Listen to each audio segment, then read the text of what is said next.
Excellence, vous venez de sortir d'une audience. C'était une invitation au CESAC. Pouvons-nous savoir le contenu de cette activité? Oui,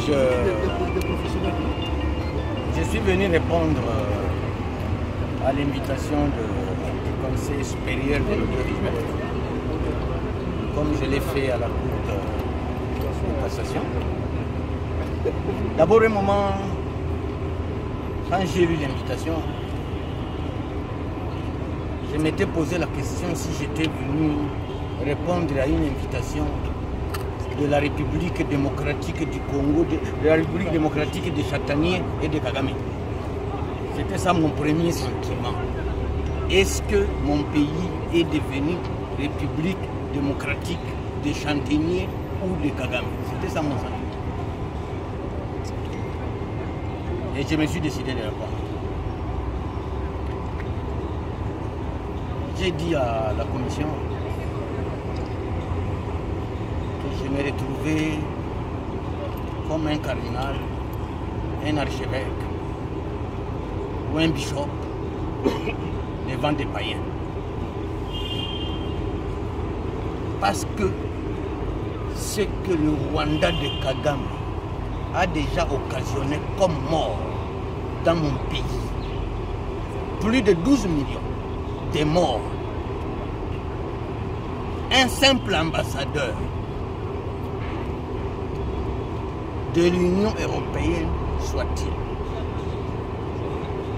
écrit à la ministre de la Justice de mon pays. Et la justice de mon pays se soumet. C'est le monde à l'envers, à vrai dire. Mon combat, à partir de ce jour, il faut qu'il soit comparé au combat de Martin Luther King face à la ségrégation raciale, le combat de Mandela face à l'apartheid. Mon combat désormais, et ça je le réclame, et au président de la République, au gouvernement, à l'Assemblée nationale, au Sénat, à la magistrature, aux opérateurs économiques, aux opérateurs culturels, que le gouvernement achète plus d'1 million des ouvrages de Charles Orano. Cet ouvrage devient comme la Bible pour les chrétiens, pour que nous puissions nous en soumettre. Il faut, et je demande à ce jour, il faut un débat national. Il faut un débat national autour de ce livre et autour des crimes commis en République démocratique du Congo. Et je demande à mon pays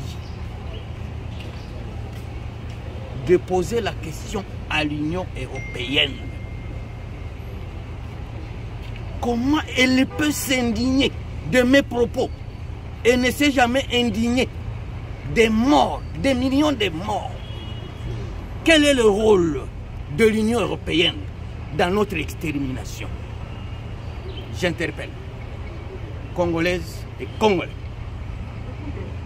Tout celui qui a un seul œil, je lui en ajoute un deuxième. Pour voir, autant que moi, ce que mon pays subit face à Kagame, qui aujourd'hui est à Brazzaville, en Centrafrique. Je crois que son objectif, c'est la République démocratique du Congo. Aucune armée d'un pays n'a jamais libéré le pays si elle n'a pas l'appui du peuple. Aucune au monde. Parce que Mao Tse-tung, c'est ma conclusion.